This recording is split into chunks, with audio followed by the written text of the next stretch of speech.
बड़ी याद आवे पिया के प्यार कइल। रतिया तरतिया पहाड़ दिन भइल।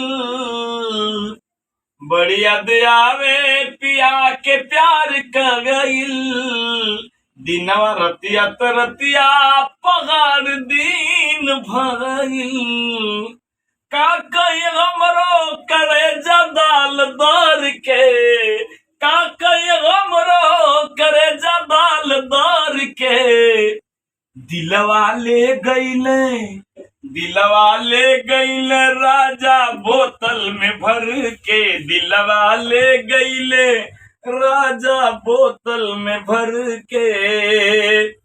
सब ओदी में गर्दी सर्दी में गौना करवाला बेदर्दी। छूटल न रहे गवनवा के हरदी।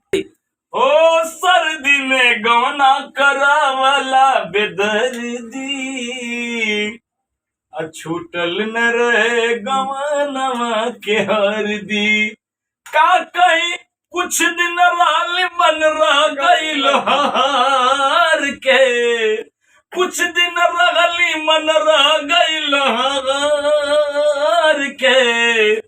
दिलवा ले गईल राजा बोतल में भर के। दिलवा ले गईले राजा बोतल में भर के।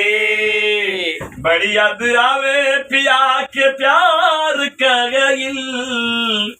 रतिया तरतिया पहाड़ दिन भइल। वाह का कही हमरो